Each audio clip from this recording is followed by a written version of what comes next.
Hello, good evening students. आज हम लोग डिस्कस करेंगे जेनेटिक्स के बारे में। कुछ हम लोग जेनेटिक्स के जो बेसिक जेनेटिकल टर्म्स है उसको देखेंगे, क्योंकि ये आपका पहला लेक्चर है तो एक एक करके लेक्चर हम लोग धीरे धीरे आगे बढ़ते रहेंगे। तो आज हम पहले समझेंगे ये कि जेनेटिक्स का जो क्यों पढ़ते हैं। तो जेनेटिक्स पढ़ने का जो रीज़न होता है, बहुत सारे क्वेश्चंस हमारे मन में अनसॉल्व्ड हैं। अनसॉल्व्ड का मतलब जिसका हम सोल्यूशन चाहते हैं कि हम क्यों, ऐसा क्या रीज़न है कि हमारे भाई बहन एक जैसे भी हमसे मिलते जुलते भी हैं और वो उनमें वेरिएशन भी है, मतलब थोड़ा अलग भी दिखते हैं। ऐसा क्या रीज़न है कि हम अपने पेरेंट्स से ही मिलते जुलते हैं और थोड़ा हमारे अंदर वेरिएशन भी है। किसी की हाइट पेरेंट से मिलती है, किसी की वॉइस आवाज़ पेरेंट से मिलती है, तो किसी का कलर मिलता है और थोड़ा वेरिएशन भी है। तो इन सब जो अनसॉल्व्ड क्वेश्चंस हैं, इन सब क्वेश्चन का सॉल्यूशन जेनेटिक्स देता है। तो इसलिए हम लोग स्टडी करते हैं जेनेटिक्स के बारे में। तो हम देखेंगे, सबसे पहले समझेंगे जेनेटिक्स। जेनेटिक्स जो है एक टर्म है जिसको हम लोग बोलते हैं जेनेसिस। तो ये जो टर्म आया हुआ है, ग्रीक वर्ड है जिसको हम लोग बोलते हैं जेनेसिस। जेनेसिस बोलने का मतलब ये होता है कि बर्थ। तो बर्थ, और ये बर्थ का यहाँ क्यों बातें हो रही है, क्योंकि जो वेरिएशन आता है, जो चेंजेज आता है ऑर्गेनिजम्स में, तो वो बर्थ की वजह से ही आता है। इसलिए ये जो टर्म जेनेटिक्स है वो आया हुआ है जेनेसिस में, जिसका मतलब बर्थ। जो ऑर्गेनिज्म में बर्थ हो रहा है, जन्म हो रहा है, जिसकी वजह से वेरिएशन हो रहा है। ठीक है। तो इसमें एक चीज और हम लोग समझेंगे कि जेनेटिक्स को समझने के लिए प्रिंसिपल का मतलब रूल, ऐसा रूल हम देखेंगे कि क्या क्या रूल्स हैं जो कि बताते हैं। इनहेरिटेंस का मतलब ट्रांसफर ऑफ कैरेक्टर्स। इनहेरिटेंस को समझेंगे, transfer of characters from parents to their progeny. तो इनहेरिटेंस को जब भी बार बार ये टर्म आएगा तो transfer of characters, transfer of characters, transfer of characters, क्या लिखेंगे, transfer of characters, transfer of characters from from parents, from parents, parents to their progeny, parents to their progeny भी बोलते हैं इसको, और इसको हम लोग दूसरा बोलते हैं प्रोजनी। एंड सेकंड टर्म आपने पढ़ा होगा of spring, of springs, of springs. तो इनहेरिटेंस का मतलब ये समझेंगे कि जो गुण है, जो गुण जिसको आनुवांशिक गुण बोलते हैं, तो ये गुण है वो ट्रांसफर हो रहा है पेरेंट से, माता पिता से बच्चों में जो ट्रांसफर हो रहा है उसी को हम लोग जेनेटिक के टर्म्स बोलते हैं इनहेरिटेंस। एंड दूसरी बात होती है वेरिएशन। वेरिएशन का मतलब चेंजेज।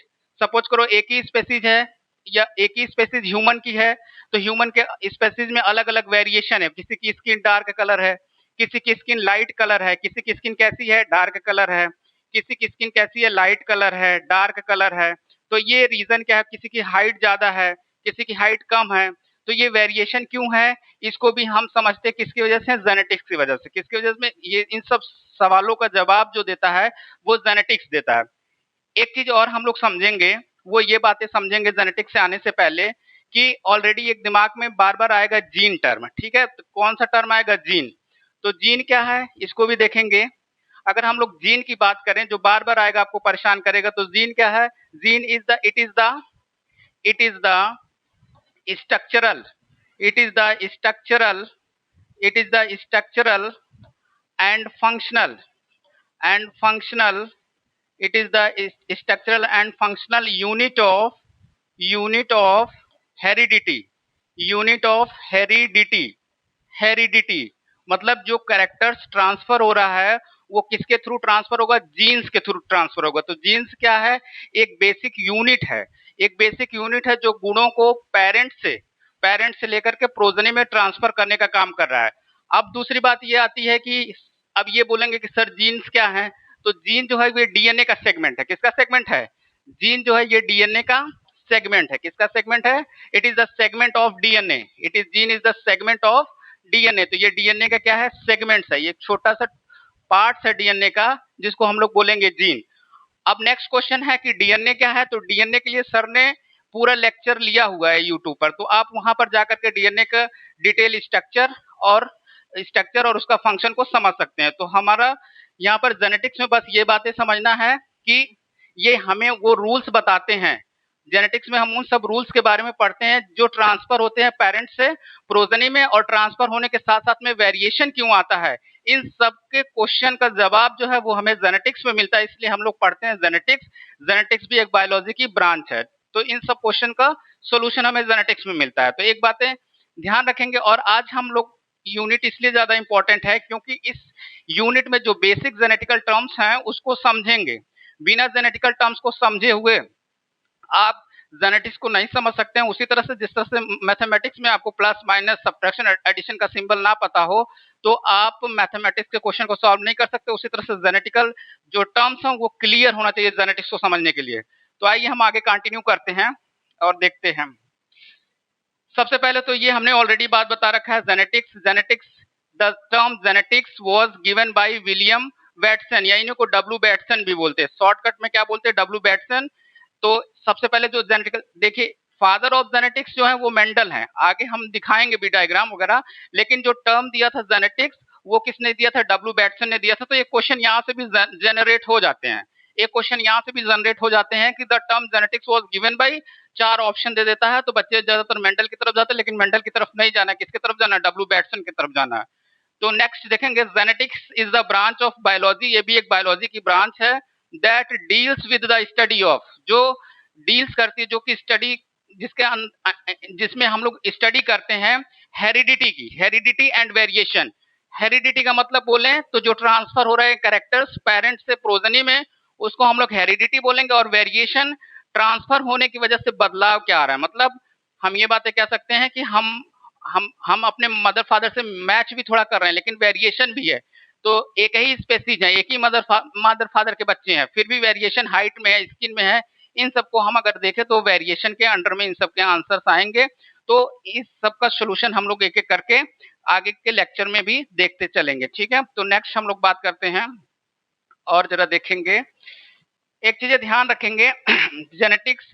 अब ये अगर हम इसी एक लाइन में बोलना चाहें कि जेनेटिक्स क्या है, तो जेनेटिक्स जो है वो कलेक्टिव स्टडी ऑफ हेरिडिटी, जो जो कलेक्टिव स्टडी मतलब जो गुण ट्रांसफर हो रहे हैं पेरेंट्स से प्रोजनी में, वो क्या क्या ट्रांसफर हो रहे हैं उन सब का कलेक्शन है। वो सब एक साथ अगर स्टडी किया जाए और प्लस ट्रांसफर होने की वजह से चेंजेस क्या आ रहे हैं, वेरिएशन क्या हो रहा है, जिसको हम लोग बोलेंगे जेनेटिक्स। तो मतलब जेनेटिक्स में हम लोग collective study of heredity and variation in दोनों की बातें करते हैं। अगर बातें ये समझने की कोशिश करें कि हम लोगों ने इसके पहले जो एवोल्यूशन में आप लोग पढ़े रहे होंगे कि डार्विन फ्रिंचेस में एक ही बर्ड्स रहती है, एक ही स्पेसीज की बर्ड्स रहती है, तो उनके जो चोंच होते हैं, जो उनकी बीक होती है, वो अलग अलग वेरिएशन क्यों आती है, इसको भी हम लोग देखेंगे। तो ये इन सब क्वेश्चंस का जो आंसर है वो हमें जेनेटिक्स में ही मिल पाता है। तो जेनेटिक्स को समझेंगे कि कलेक्टिव स्टडी ऑफ हेरिडिटी मतलब जो कैरेक्टर ट्रांसफर हो रहा है पेरेंट से प्रोजनी में, और ट्रांसफर होने की वजह से क्या वेरिएशन आ रहा है, क्या अंतर आ रहा है, इन सब क्वेश्चन का आंसर मिलेगा हमको जेनेटिक्स में। एक चीजें और ध्यान देंगे, जब कभी भी हम लोग बात करते हैं पेरेंट्स की, जब हम लोग पेरेंट्स की बात करते हैं तो आपके दिमाग में ये बातें आती कि मदर फादर, ऐसा कोई जरूरी नहीं है कि आप पेरेंट्स का मतलब मदर फादर ही समझें। जो भी सेल दूसरी नई सेल को जन्म दे सकती है या बर्थ दे सकती है, उसको हम पेरेंट्स मान सकते हैं। जैसे अमीबा के केस में एक सेल है वो दूसरी सेल बना सकती है, तो सिंगल वहां अमीबा की सेल ही पेरेंट्स के सेल मान सकते हैं। इवन आप जैसे सपोज करिए शुगर केन है, शुगर केन को आप कट करके दूसरा लगाते तो जो पुराना वाला पार्ट इसका है ये इसका पेरेंट्स होगा। तो पेरेंट्स से ये नहीं कभी समझना है कि हमेशा की मदर फादर होंगे तभी आप पेरेंट्स कहेंगे। तो कोई भी लिविंग ऑर्गेनिजम्स है वो दूसरे लिविंग ऑर्गेनिज्म को बर्थ देता है, चाहे वो टूट करके बर्थ दे, चाहे वो गैमेट के फॉर्म में बर्थ दे, तो मतलब तो वो जो पुराना वाला सेल होगा उसको हम एज ए पेरेंट्स इसको हम कंक्लूड करते हैं। तो ये बातें ध्यान रखेंगे। नाउ नेक्स्ट पॉइंट जरा देखते हैं हम। अब देखिए यहाँ पे हेरिडिटी हमने ऑलरेडी बताया था, transfer of genetic characters from parents two of spring, या यहाँ पे आप समझ सकते हैं प्रोजनी। जो भी कैरेक्टर्स ट्रांसफर होते हैं पेरेंट्स से प्रोजनी में, उसको हम हेरिडिटी बोलेंगे। और इन्हीं ट्रांसफर की वजह से क्या आता है, वेरिएशन आता है, डिफरेंसेस अमंग इंडिविजुअल्स, प्रत्येक इंडिविजुअल्स में ऑफ द सेम स्पेसीज, एक ही स्पेसीज है ह्यूमन होमोसैपियंस, एक ही स्पेसीज है लेकिन सबके कलर में वेरिएशन है, हाइट में वेरिएशन है। तो ये बातों को समझ सकते हो। तो इट इज कॉल्ड वेरिएशन, इसको हम लोग क्या बोलेंगे, variation are responsible for evolution and adaptation. Variation होता क्यों है, बातें ये समझेंगे। वेरिएशन हमारे लिए अगर स्लोली वेरिएशन हो रहा है जिसको ग्रेजुअल चेंज बोलते हैं। एवोल्यूशन क्या है, एवोल्यूशन एक ग्रेजुअल चेंज है जिसमें ऐसे कैरेक्टर्स और ऑर्गेनिज्म के अंदर डेवलप होते हैं जो उसको सर्वाइवल में हेल्प करते हैं। तो यहाँ पर ये देख सकते हैं कि variation are responsible for evolution and adaptation. तो वेरिएशन जो चेंजेज है जिसको हम लोग बोलते हैं प्राकृतिक, धीरे धीरे जो चेंज हो रहा है उसी वो किसके थ्रू हो रहा है, वेरिएशन के थ्रू हो रहा है। और चेंजेस की वजह से ही हमें क्या मिल पा रहा है, एडॉप्टेशन। चेंजेज हमेशा जो है वो नेचर का रूल है कि जो चेंज होता है किसी भी ऑर्गेनिज्म में वो नेचुरली उसके बेनिफिशियल वे में होता है। तो बेनिफिशियल वे में होता है तो जिसको हम लोग बोलते हैं एवोल्यूशन। तो वेरिएशन से हमें ये भी फायदा है कि जो ज्यादातर वेरिएशन सेक्सुअल रिप्रोड्यूसिंग ऑर्गेनिज्म जो हैं उनमें होगा धीरे धीरे अकॉर्डिंग टू द एनवायरनमेंट, जिसके वजह से ऑर्गेनिज्म क्या कर पाता है, सर्वाइव कर पाता है। तो इसलिए ये हमारे लिए बेनिफिशियल होता है या किसी भी ऑर्गेनिज्म के लिए बेनिफिशियल है सर्वाइव करने के लिए। नाउ नेक्स्ट पॉइंट देखते हैं, history of genetics. History of genetics, जो जेनेटिक्स का शुरुआती टाइम था जिसके बारे में सबसे पहले अगर बात किसी ने किया था तो वो साइंटिस्ट थे जिनका नाम था ग्रीगर जॉन मेंडल या फिर जेजी मेंडल भी आप इनको लिख सकते हैं। ठीक है, तो मेंडल से सबसे पहले मेंडल ही थे जिनको बोलते हैं फादर ऑफ द जेनेटिक्स, जिन्होंने जेनेटिक्स की नींव रखी या हम कह सकते हैं जेनेटिक्स को स्टार्ट किया था समझना और जेनेटिक्स के बारे में बताना। तो फादर ऑफ जेनेटिक्स की अगर हम बात करें तो मेंडल को ही क्रेडिट जाती है फादर ऑफ जेनेटिक्स की। वर्क ऑन पी प्लांट्स इन्होंने सबसे पहले जो लिया था वो अदर्स भी इन्होंने ट्राई किया था बट उनको सफलता नहीं मिली थी। जो सबसे ज्यादा सक्सेस मिली थी वो पी प्लांट्स को लेकर के मिली थी, और क्यों मिली थी इसका भी हम लेक्चर में नेक्स्ट लेक्चर में ये सब डिटेल डिस्कस करेंगे। Propose the law of inheritance, इन्होंने इनहेरिटेंस का लॉ दिया था, अलग अलग लॉ दिया था, law of dominance, law of segregation. तो इन सब का डिस्कशन करेंगे, बट ये बातें ध्यान रहे कि जो जेनेटिक्स की शुरुआत होती है वो मेंडल के यहाँ से होती है। इन्होंने ही अलग अलग एक्सपेरिमेंट करके उनका डेटा कलेक्ट किया था। तो नेक्स्ट हम लोग देखते हैं डब्ल्यू बैटसन या विलियम बैटसन, जिनको बोलेंगे इन्हें बोलेंगे फादर ऑफ मॉडर्न जेनेटिक्स। तो देखिएगा क्वेश्चन ट्विस्ट हो जाता है, फादर ऑफ जेनेटिक्स हैं तो मेंडल और फादर ऑफ मॉडर्न जेनेटिक्स की अगर हम बात करें तो डब्ल्यू बैटसन हो जाएंगे। इंट्रोड्यूस द टर्म जेनेटिक्स, इन्होंने जेनेटिक्स का टर्म दिया था, ये बातें हमने बताई थी। पॉपुलराइज्ड मेंडल्स वर्क, जो मेंडल ने वर्क किया था वो वर्क उनका उतना ज्यादा फेमस नहीं हो पाया था, लेकिन जब बाद के जो साइंटिस्ट आए थे जो मेंडल ने वर्क किया था उनको पब्लिश किया, और मेंडल का जो काम था उन्होंने मेंडल को ही क्रेडिट दिया कि ये बातें मेंडल ने बताया था। नाउ ये आप देख सकते हैं मेंडल जी हैं, तो ये मेंडल जी का है इमेज जिसको आप देख सकते हैं यहाँ पर। ये जो है यहाँ पर थोड़ा सा छोटा करते हैं, ये देखिए ये डब्ल्यू बैटसन है। तो डब्ल्यू बैटसन है, थोड़ा कम क्लियर दिख रहा होगा बट आप ये समझ सकते हैं कि ये जो है ये डब्ल्यू बैटसन है। ठीक है, तो इनको आप देख सकते हैं। नाउ नेक्स्ट ये थे टी एच मॉर्गन थे, इन्होंने म्यूटेशन के बारे में ज्यादातर बातें की थी, तो ये आप इनको भी देख सकते हैं, T H Morgan. Now next ये गैरोड, और यहाँ पर जरा देखेंगे थॉमस या टी एच मॉर्गन के नाम से ये फेमस हैं। इनको बोला जाता है फादर ऑफ एक्सपेरिमेंटल जेनेटिक्स। इन्होंने एक्सपेरिमेंट किया था ड्रोसोफिला मिलेनोग्लेस्टर को लेकर के, जिसको हम लोग फ्रूट फ्लाई भी बोलते हैं, और इवन ये जैसे आप हाउस फ्लाई है उसी टाइप में ये भी दिखता है। तो इस पर इन्होंने एक्सपेरिमेंट किया था। एक्सपेरिमेंट करने के बाद इनका जो फेमस एक्सपेरिमेंट था जिसमें इन्होंने एक्सप्लेनेशन किया था, लिंकेज के बारे में बताया था, ये भी आगे के लेक्चर में हम लोग पढ़ेंगे। सेक्स लिंकेज के बारे में भी इन्होंने बताया था, कैसे दो जीन अगर पास पास हैं तो क्या इफेक्ट डालेंगे, दो जीन दूर दूर हैं तो क्या इफेक्ट डालेंगे, उन जीनों का सेक्स लिंकेज पर क्या इफेक्ट पड़ेगा, क्रॉसिंग ओवर क्या होगा अगर एक जीन दूसरे जीन से आकर के जुड़ रहे हैं तो उसको हम क्रॉसिंग ओवर पर क्या इफेक्ट पड़ेगा, क्रोमोजोम मैपिंग, इन सब के बारे में जो बातें बताई थी इन सब बातों को टी एच मॉर्गन ने बताया था। तो इसको भी हम लोग डिस्कशन करेंगे आगे का। अब जरा देखिएगा ए गैरोड, जिनका हमने आपको इमेज दिखाया हुआ था, आपने इमेज देखा था अभी। तो ए गैरोड जो थे ये इनको बोला गया था father of human genetics and biochemical genetics. जरा देखेंगे इन्होंने अल्कैप्टोन्यूरिया नाम की एक बीमारी है जो कि ह्यूमंस में होती है, तो इनका ज्यादातर एक्सपेरिमेंट जो था वो ह्यूमंस को लेकर के था, ह्यूमन जेनेटिक्स को लेकर के था, ह्यूमंस में क्या क्या चेंजेस आ रहा है इस पर इनका ज्यादा फोकस था, इसलिए इनको बोला गया था फादर ऑफ ह्यूमन जेनेटिक्स पे। तो अल्कैप्टोन्यूरिया के बारे में इन्होंने सबसे पहले खोज किया था, बताया था। तो इसमें क्या हो रहा था, accumulation of homogentisic acid, homogentisic acid HGA नाम का जो होमोजेनेस्टिक एसिड था ये एक्यूमुलेट हो जाता था। एक्यूमुलेट का मतलब इकट्ठा हो जाता था, इकट्ठा होने की वजह से जो यूरिन होती थी वो ब्लैक हो जाती थी। जब भी पर्सन यूरिन सिक्रीट करता था तो वो जो यूरिन का कलर होता था वो ब्लैक हो जाता था। तो इन्होंने या फिर जो दूसरा प्रॉब्लम क्रिएट इसी की वजह से क्रिएट होता था, कनेक्टिव जो टिश्यू होते थे वो डार्क पिगमेंट के हो जाते थे। कनेक्टिव टिश्यू कैसे हो जा रहे थे? डार्क पिगमेंटेशन हो जा रहा था, जिसको इन्होंने बोला ओक्रोनोसिस नाम का बीमारी हो जाती थी। अर्थराइटिस एंड जॉइंट्स पेन, तो इस एक्यूमुलेशन की वजह से अर्थराइटिस की भी प्रॉब्लम हो जाती थी, जिसमें जॉइंट पेन होने लगता था। ठीक है, तो इन्होंने एक बातें बताई थी, जो सबसे ज्यादा बातें इनकी इंपॉर्टेंट थी। ये सब करने के बाद उन्होंने एक कंसेप्ट दिया था। उन्होंने कहा था कि अगर एक जीन में म्यूटेशन हो जाए, अगर किसी एक जीन में चेंज हो जाए, तो वो किसी एक काम को क्या कर देगा? ब्लॉक कर देगा। वन मेटाबॉलिक ब्लॉक हो जाएगा। मतलब अगर दो में हो रहा है तो दो मेटाबॉलिक ब्लॉकेज हो जाएगा। मतलब जो हमारी बॉडी है, जो फंक्शन कर रहा है, अगर एक जीन में कोई बदलाव हो जा रहा है तो उसकी वजह से एक काम में भी, एक काम पर भी इफेक्ट पड़ेगा।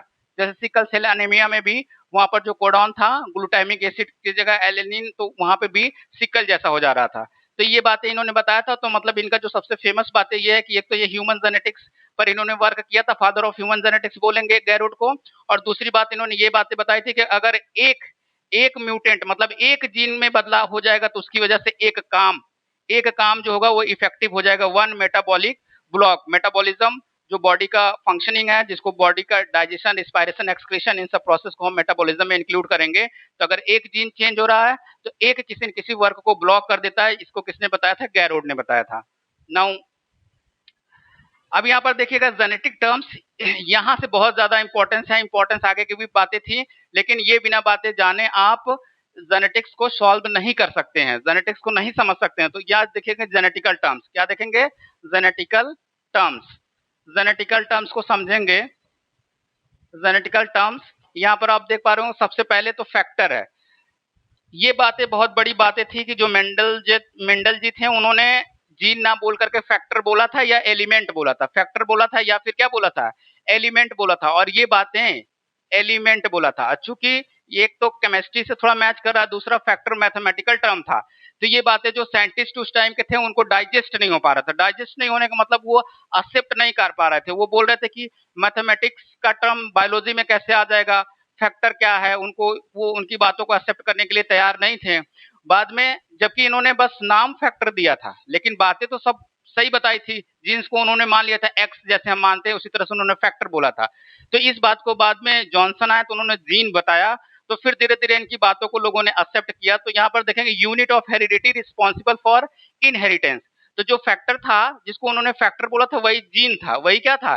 जीन था, जिसकी बात कर रहे थे। वो unit of heredity responsible for inheritance, मतलब ये जीन ही था जो ट्रांसफर के लिए रिस्पॉन्सिबल हो रहा था, जिसको मेंडल जी ने फैक्टर बोला था। इसमें क्या हो रहा था? इसमें आप देख पा रहे हैं जो कैरेक्टर्स हैं वो पेरेंट्स से प्रोजेनी में ट्रांसफर हो रहे थे, इनहेरिटेंस हो रहे थे। तो मेंडल ने जीन ना बोल करके इसी बात को फैक्टर बोला था। Mendel use the term factor, Johnson later named it genes. इन्होंने इसी बात को जब जीन्स बताया फैक्टर के टर्म्स को, तो उन लोगों ने ज्यादातर इस बात को एक्सेप्ट किया। Dominant genes are written using capital letter. एक बात और भी ध्यान रखेंगे, ये बहुत जरूरी है। कैपिटल लेटर में अगर कोई भी जीन डोमिनेंट है तो उसको कैपिटल टी रिप्रेजेंट करेंगे। सपोज करिए हाइट के लिए अगर डोमिनेंट जीन है तो कैपिटल टी होगा। अगर दोनों साथ साथ आ जा रहे हैं कैपिटल टी स्मॉल टी, तो यहाँ पर डोमिनेंट कौन होगा? कैपिटल टी होगा। तो जो अगर डोमिनेंट जीन, जिसको हम लोग प्रभावी जीन बोलते हैं, जो लक्षण प्रभावी होंगे, दूसरे को सप्रेस कर देंगे, जो रिसेसिव होगा। तो अगर डोमिनेंट जीन की बात करें तो इसको मेंडल ने यूज किया था कैपिटल लेटर के लिए। हाइट के लिए सपोज करो कैपिटल लेटर एच ले लिए।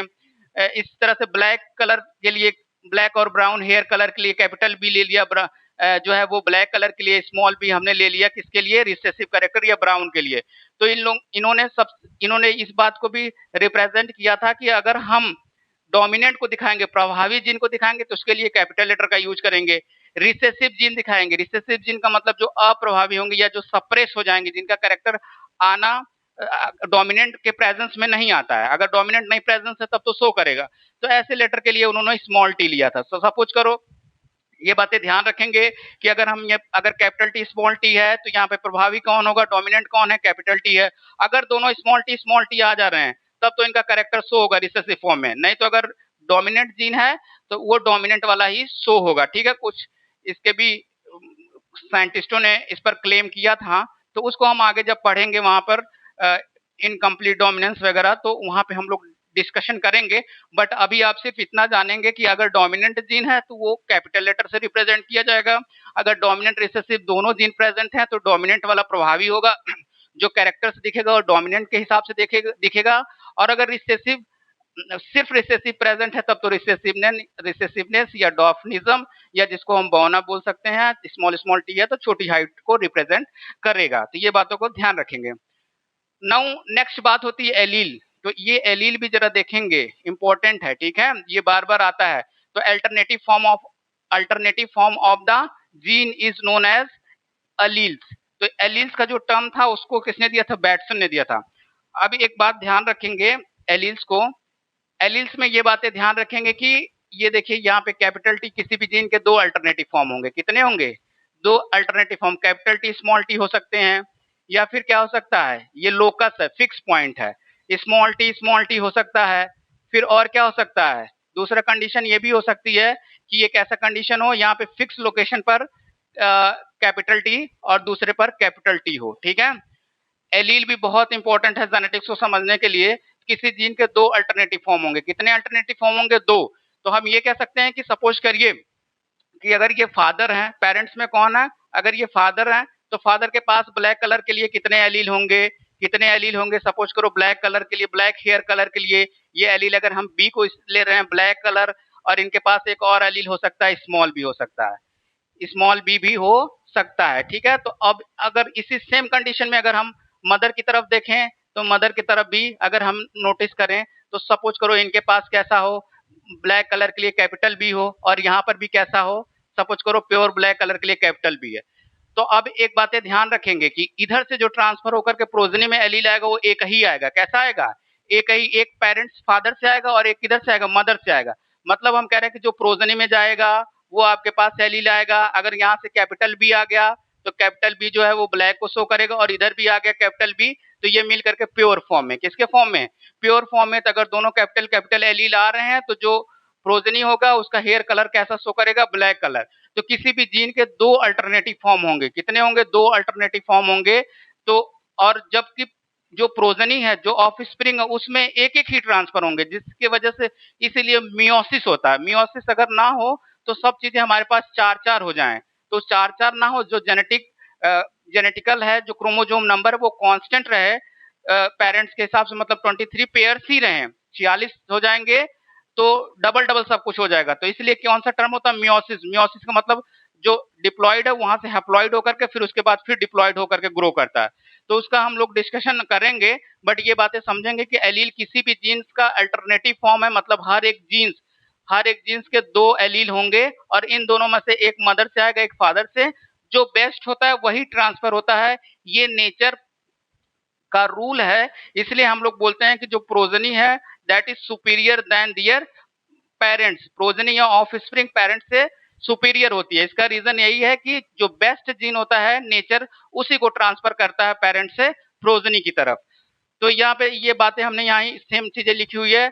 Located at the same locus of homologous chromosome.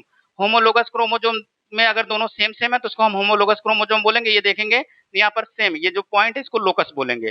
Term allele किसने दिया था? बैटसन ने दिया था। ये भी क्वेश्चन कभी चलते फिरते एग्जाम में आ जाता है। अब जरा देखेंगे यहाँ पर एग्जाम्पल में देखेंगे तो ए कैपिटल टी स्मॉल टी हो सकता है। हमने ये बातें यहाँ पर बता दी है, ऑलरेडी बता दिया है। क्या तो यहाँ पे एलील पर कैपिटल टी फिक्स लोकेशन पर स्मॉल टी भी हो सकता है।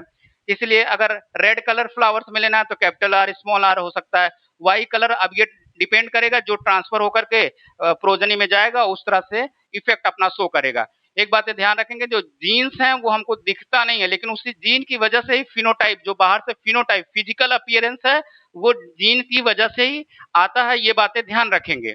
नाउ होमोजाइगस कंडीशन को समझेंगे। होमोजाइगस कंडीशन यहाँ पर पहले थोड़ा सा एग्जांपल देख लेंगे। ये एक जैसा होना चाहिए। कैसा होना चाहिए? एक जैसा। कैपिटल टी टी है होमोजाइगस कंडीशन में, कैपिटल आर आर है, मतलब ये पूरा कंफर्म है कि टॉल ही शो करेगा। कैसा शो करेगा? टॉल। आर आर है तो ये कैसा शो करेगा? रेड कलर शो करेगा, प्योर फॉर्म में है। स्मॉल टी टी ये भी होमोजाइगस है तो रिसेसिव ने को शो करेगा, डॉर्फिज्म को शो करेगा। किसको शो करेगा? डॉर्फिज्म को, ठीक है। तो डॉर्फिज्म को शो करेगा।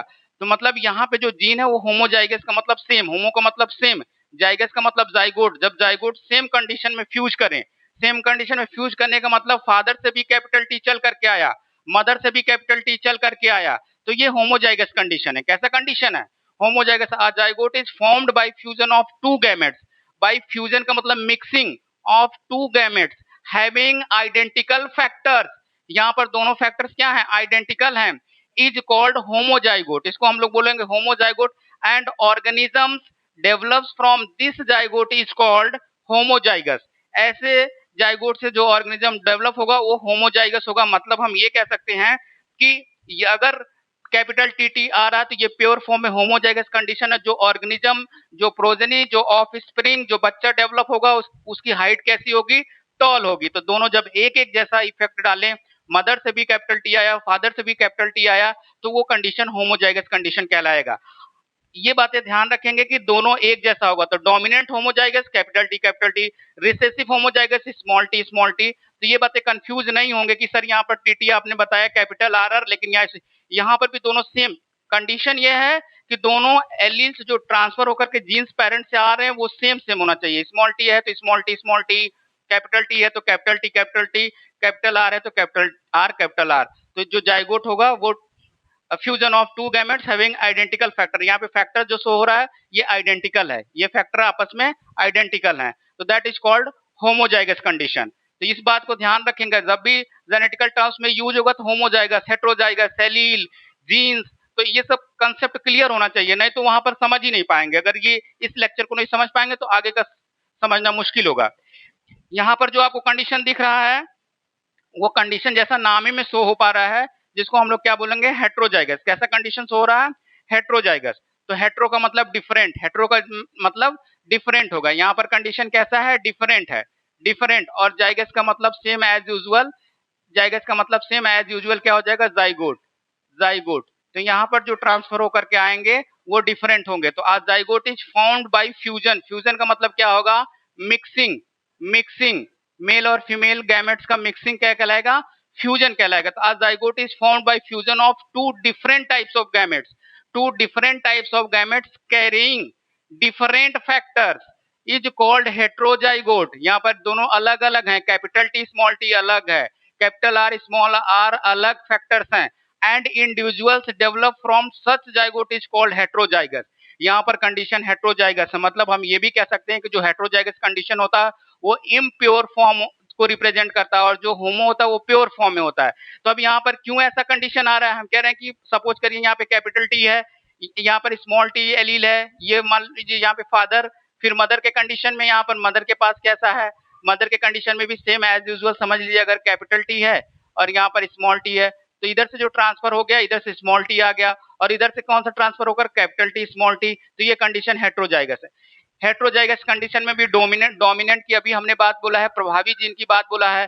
प्रभावी कौन होगा? यहाँ पर कैपिटल टी होगा। कौन प्रभावी होगा? Capital T. तो डोमिनेंसी किसकी है? जो डोमिनेंट होगा प्रभावी होगा, उसी के हिसाब से अपीयरेंस होगा कैरेक्टर। जीन जो है वो इम्प्योर फॉर्म में हेट्रोटाइप का है, लेकिन इसका जो गुण है वो दबा रह जाएगा, सप्रेस रह जाएगा। अब ये अलग बात है कि हो सके ये अगली पीढ़ी में दिख जाए, नेक्स्ट जनरेशन में, फर्स्ट में नहीं दिखा सेकंड में दिख सकता है, या मे बी पॉसिबल कि इलिमिनेट ही रहे। तो यहाँ पर जब भी दिखेगा तो किसका दिखेगा? डोमिनेंट। यहाँ डोमिनेंट कौन है? Capital T. और यहाँ पर कैपिटल आर स्मॉल आर है, ये हेट्रो कंडीशन है, लेकिन यहाँ पर डोमिनेंसी रेड कलर की होगी। अगर वहां ऐसा जीन आता है तो जो अपीयरेंस फ्लावर्स का होगा वो रेड कलर का होगा। तो ऐसे डिफरेंट टाइप्स के, two different types of gametes carrying different factor is called heterozygous condition. तो जो जाइगोट होगा उसमें टू डिफरेंट, ये आप यहाँ पे देख पा रहे होंगे कैपिटल टी स्मॉल टी, तो हेट्रोजाइगस कंडीशन को दिखाता है। एक बात और ध्यान रखेंगे, होमोजाइगस के टर्म को और हेट्रोजाइगस के दोनों को टर्म्स को बैटसन ने ही दिया था, ठीक है, इन्होंने ही दोनों बातों को बताया था। बोथ एलील्स आर डिफरेंट, यहाँ पर देख पा रहे हैं जो वहां पे हमने बताया था, capital T small T, capital R small R, capital Y small Y, मतलब ये हेट्रोजाइगस कंडीशन है। कैसा कंडीशन है? हेट्रोजाइगस कंडीशन है। तो ये बातें भी पूरी तरह से कंफर्म होना चाहिए, कि दिमाग में चलते रहना चाहिए अगर जैसे ही टर्म आता है। नेक्स्ट बात आती है हेमीजाइगस की। हेमी का मतलब जरा देखेंगे, हेमीजाइगस कंडीशन सिर्फ एक ही जगह मिलती है, वो मेल गैमेट में ऐसा कंडीशन देखने को मिलता है। हेमी, हेमी का मतलब हम लोग क्या बोलेंगे? हाफ। हेमी का मतलब हाफ। जाइगस का मतलब सेम है, जाइगोट की बात ही होगा।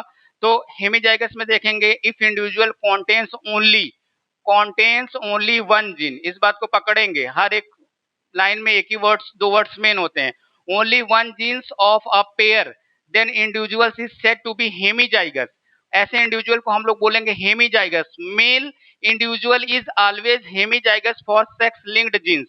हेमीजाइगस, अगर फीमेल का कंडीशन होता तो एक्स एक्स हो जाता, तो वहां पे ऐसी कंडीशन होती नहीं, लेकिन मेल के कंडीशन में कैसा कंडीशन है, एक एक्स है दूसरा वाई है, तो एक एक्स क्रोमोजोम है दूसरा वाई क्रोमोजोम है, इसीलिए जो सेक्स डिटर्मिनेशन की बात होती है ह्यूमंस में तो डिपेंड करता है मेल पर। किस पर डिपेंड करता है, मेल पर। अगर एक्स कंडीशन जाती है तो फीमेल गर्ल्स चाइल्ड होगा, वाई कंडीशन जाता है तो बॉय चाइल्ड होगा। ये भी आगे हम लोग डिटेल में डिस्कस करेंगे, बट ये बातें ध्यान रखेंगे कि हेमीजाइगस कंडीशन एक ही जगह पाया जाता है, वो कहां पर पाया जाएगा, वो मेल के गैमेट्स में पाया जाएगा ऐसा कंडीशन, ठीक है। तो हेमीजाइगस तो एक एक्स और दूसरा वाई कंडीशन, ठीक है। तो individuals possess only one allele of a gene, एक एलील है यहाँ पे, दो नहीं, एक एक्स है और दूसरा वाई है, ठीक है। तो ये मेल के कंडीशन में पाया जाता है।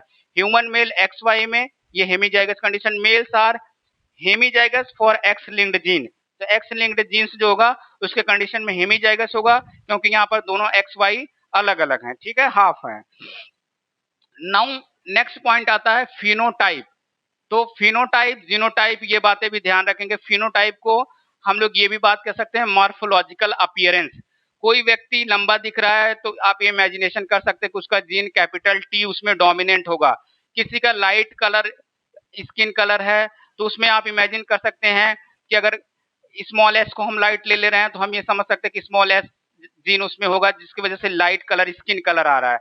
इसी तरह से अगर किसी का जो कलर है हेयर कलर डार्क है, ब्लैक है, तो हम ये समझ सकते हैं कि वहां पर कैपिटल बी जो होगा वो डोमिनेंट कर रहा होगा। तो मतलब जीन की वजह से जैसा अपीयरेंस हम जैसा दिख रहे हैं वो किसकी वजह से दिख रहे हैं, जीन्स की वजह से दिख रहे हैं। तो यहाँ पर हम देख सकते हैं कि फिनोटाइप की अगर हम बात करें तो external and observable characters of an organism, किसी ऑर्गेनिजम्स के ऐसे चीजें जो हम बाहर से देख सकते हैं, फूल का कलर लाल है, लाल क्यों है, उसके अंदर जो जीन्स होंगे वो रेड कलर डोमिनेट कर रहा है, जिसकी वजह से वो अपीयरेंस उसका रेड कलर आ रहा है। तो फिनोटाइप जो रिप्रेजेंट करेगा वो किसकी वजह से, जीनोटाइप को। फिनोटाइप को हम देख सकते हैं बट जीनोटाइप नहीं दिखता है, लेकिन एक्चुअल जो कंडीशन होता है वो genotype influenced by genotype and environmental.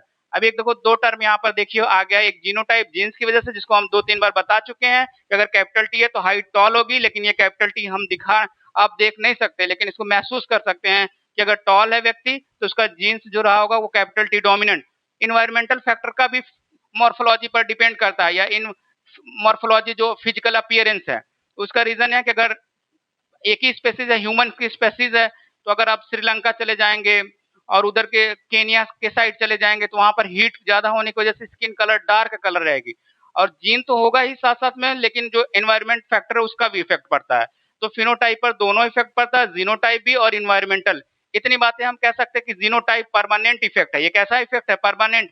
अगर कैपिटल बी है तो ब्लैक होगा, चाहे उसको आप किसी भी कंडीशन में रखेंगे, लेकिन इन्वायरमेंट फैक्टर को हम टेम्पोररी फैक्टर इंक्लूड कर सकते हैं। अगर व्यक्ति अपना रोज रोज धूप में रह रहा है, धूप से अगर वो कोल्ड एरिया की तरफ चला जाए तो थोड़ा उसके स्किन कलर पे इफेक्ट फैक्टर पे इफेक्ट पड़ सकता है। तो हम ये कह सकते हैं कि इन्वायरमेंटल इफेक्ट टेम्पोररी है लेकिन जेनेटिक इफेक्ट परमानेंट है। जीन की वजह से अगर चेंजेस हैं तो वो फिर आप किसी भी कंडीशन में रखेंगे वो इंडिविजुअल उसी तरह से दिखेगा। यहाँ पर आप देख रहे हैं टॉल प्लांट्स है, तो टॉल प्लांट्स हमें लंबा दिख रहा है, लेकिन ये किसकी वजह से है, जीनोटाइप की वजह से है, capital T. White flower suppose करिए स्मॉल डब्ल्यू अगर है, व्हाइट अपीयरेंस आ रहा तो जीन यहाँ पर कैसा रहा होगा, स्मॉल स्मॉल रिसेसिव फॉर्म में। ब्राउन आई कलर आ रही है तो यहाँ पर स्मॉल बी की वजह से ब्राउन आई कलर आ रही होगी। अगर कैपिटल बी डोमिनेट करता तो वहां पर ब्लैक आई कलर आता। तो जो अपीयरेंस है, जो फिनोटाइप है, it is due to the genotype. इसको हम बाहर से जो अपीयरेंस आपको दिखता है वो किसकी वजह से दिखता है, जीनोटाइप की वजह से दिखता है।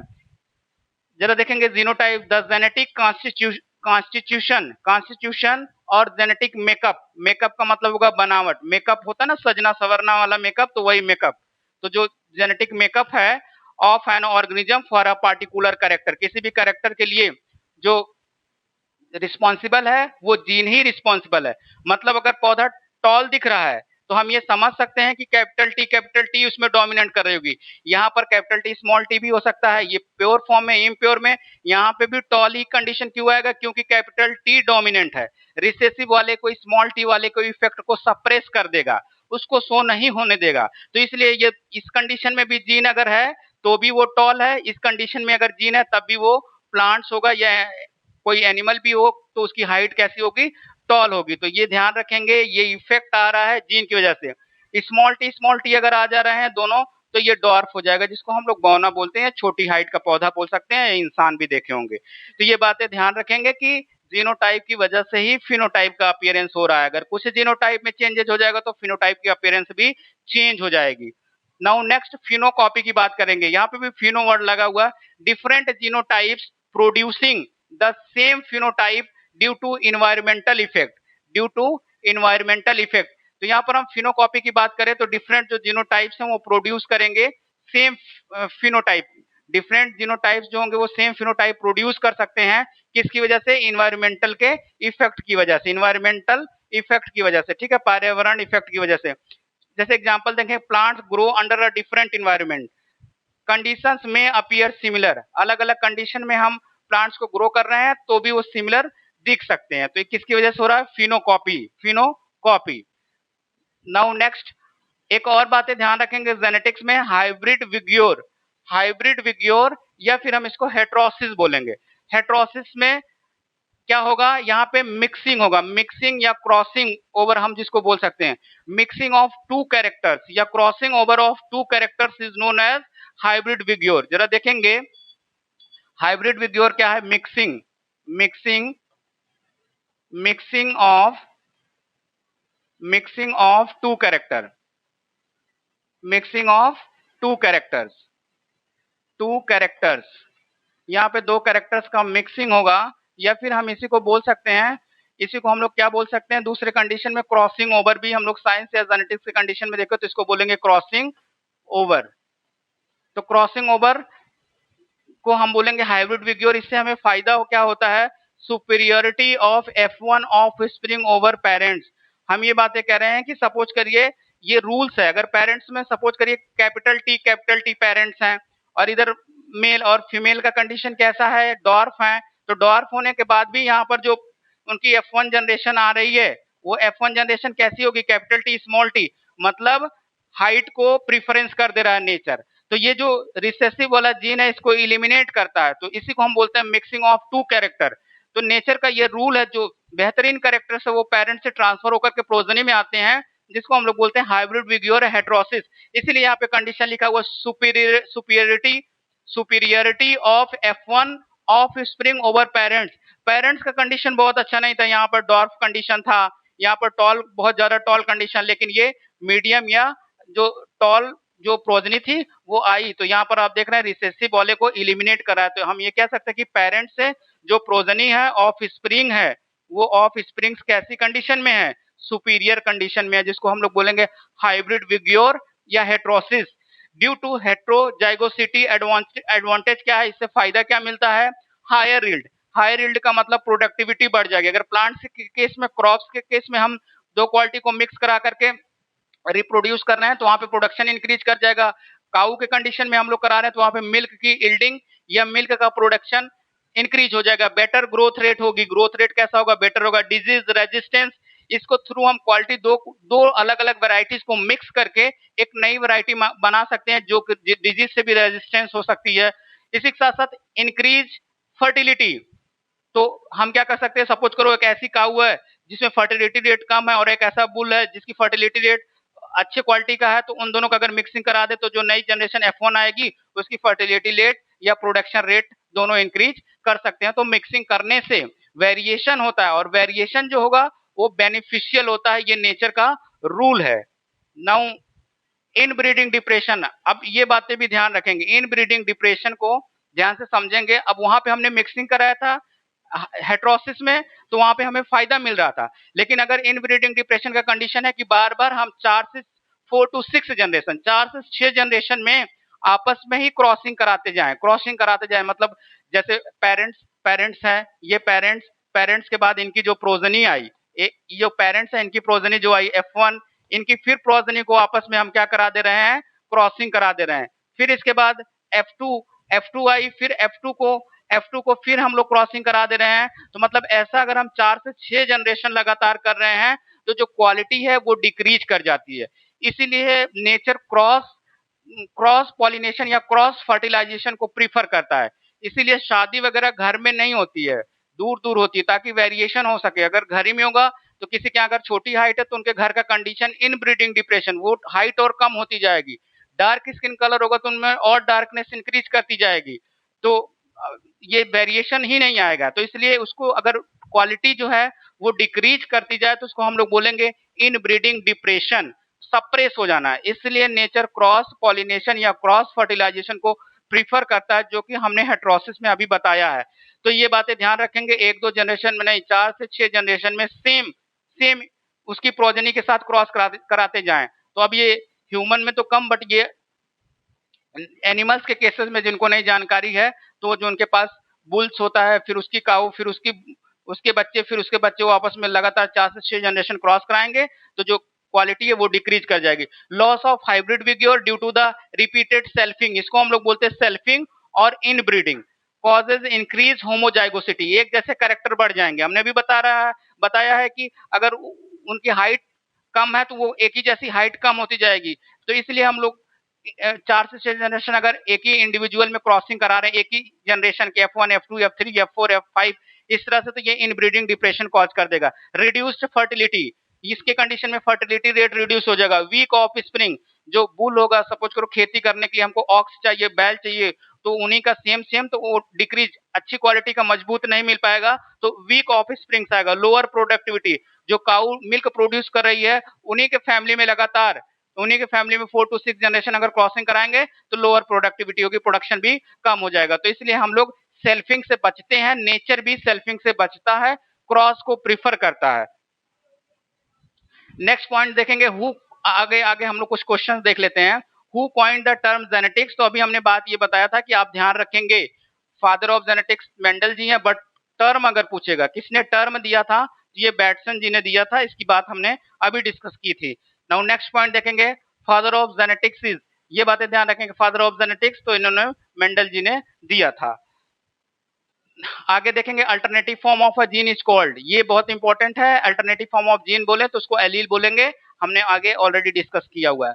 नेक्स्ट क्वेश्चन देखेंगे, विच जीनोटाइप इज हेट्रोजाइगस कंडीशन। देखो अगर वहां का लेक्चर समझ में आएगा तो ये बात आप पकड़ पाएंगे। ये कंडीशन कैसा कंडीशन है, होमोजाइगस के कंडीशन में तो होगा नहीं, यहाँ पर भी होमोजाइगस के कंडीशन में होगा नहीं, ये भी होमोजाइगस के कंडीशन में। तो हेट्रो का मतलब डिफरेंट कंडीशन में कौन है, कैपिटल टी और स्मॉल टी। तो जो जीनोटाइप है हेट्रोजाइगस कंडीशन में, क्योंकि कैपिटल टी स्मॉल टी ये दोनों हेट्रो कंडीशन शो कर रहा है, और ये एक जैसा है, इसलिए होमो तीनों शो कर रहा है। तो यहाँ पर ये बातें ध्यान रखेंगे। Loss of hybrid vigour due to inbreeding is called, inbreeding की वजह से बार बार अगर सेल्फिंग करें तो उसको हम लोग क्या बोलेंगे, इन ब्रीडिंग डिप्रेशन बोलेंगे, क्वालिटी डिक्रीज कर जाएगी। तो लॉस ऑफ हाइब्रिड विग्योर या हेट्रोसिस की कमी हो जाएगी। हेट्रोसिस के लिए हमको क्या करना पड़ता है, क्रॉसिंग कराना पड़ता है, लेकिन यहाँ पर क्या है, इन ब्रीडिंग डिप्रेशन क्यों हो जाएगा, जब एक ही 4 to 6 जनरेशन तक एक ही इंडिविजुअल की प्रोजेनी के साथ अगर हम क्रॉसिंग कराएंगे तो। Who coined the term genetics, genetics का टर्म किसने दिया था, ये बातें ध्यान रखेंगे। विलियम बैटसन भी लिखा रहता है, या इन्हीं को डब्ल्यू बैटसन भी बोलते हैं, तो इन्होंने दिया था टर्म जेनेटिक्स का। नेक्स्ट क्वेश्चन देखेंगे, the branch of biology that deals with the study of heredity and variation, heredity और वेरिएशन का डीलिंग या किसके अंडर में हम स्टडी करते हैं, तो जेनेटिक्स के अंडर में। स्टार्टिंग लेक्चर में ही बताया था कि जो बायोलॉजी का ब्रांच है जो हमें ये बातें बताती है कि हेरिडिटी जो ट्रांसफर हो रहे हैं कैरेक्टर्स पेरेंट्स की प्रोजेनी में, वो और वेरिएशन उसकी वजह से क्या चेंजेस आ रहा है, इसका स्टडी हम लोग जेनेटिक्स में करते हैं। नेक्स्ट क्वेश्चन देखेंगे, the father of experimental genetics, तो father of experimental genetics T H. Morgan लिखा रहता है, हालांकि ये पूरा नाम है, बट पूरा नाम कम मिलता है, तो ये ध्यान रखेंगे, टी.एच. मॉर्गन ही लिखा हुआ मिलता है ज्यादातर ऑप्शन में, तो यहाँ पर ध्यान रखें, कंफ्यूज नहीं होंगे।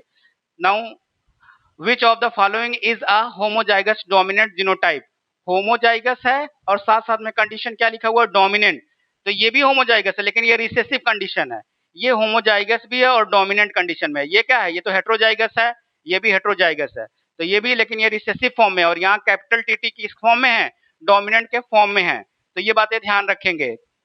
नाउ नेक्स्ट है, hybrid vigour is also known as, hybrid vigour को क्या बोलेंगे? हेट्रोसिस। हाइब्रिड विग्योर से समझेंगे क्रॉसिंग कराना, क्या कराना? क्रॉसिंग, दो डिफरेंट डिफरेंट इंडिविजुअल के साथ क्रॉसिंग कराना हाइब्रिड विग्योर कहलाता है। ये हमारे लिए बेनिफिशियल है, that is also called heterosis. इसको हम लोग क्या बोलते हैं? हेट्रोसिस बोलते हैं। तो आज हमने कुछ जेनेटिकल जो टर्म्स थे उनको देखें और साथ साथ में कुछ क्वेश्चंस भी किए। बातें ध्यान रहे, लेक्चर एक बार नहीं समझ में आ रहा तो दोबारा देखें, अपने और भी दोस्तों तक शेयर करें और साथ साथ में इसको, ये लेक्चर बहुत ही इंपॉर्टेंट है क्योंकि इसको समझेंगे तभी आप आगे का जेनेटिक्स के जो नेक्स्ट टॉपिक्स है उसको कंटिन्यू कर पाएंगे। अगले टॉपिक में मिलेंगे तो मेंडल के बारे में डिटेल बातें बताएंगे कि इनको फादर ऑफ जेनेटिक्स क्यों कहा जाता है, इन्होंने क्या क्या और भी काम किया था। एक आध क्वेश्चन कभी कभी इनकी बुक्स वगैरह से पूछ लेता है, तो डिटेल मेंडल के बारे में भी डिस्कस करेंगे। उन्होंने पी प्लांट्स क्यों लिया, क्यों पी प्लांट्स लेकर के वो सक्सेस हुए और अदर्स के साथ उनका क्या कंडीशन था जिसकी वजह से सक्सेस नहीं हो पाए, मेंडल की चीजों को खोजने में इतना टाइम क्यों लगा, इन सबको बातों का डिस्कस अगले लेक्चर में करेंगे। हम उम्मीद करते हैं कि आप लोगों को समझ में आएगा। Thanks for listening, have a nice evening.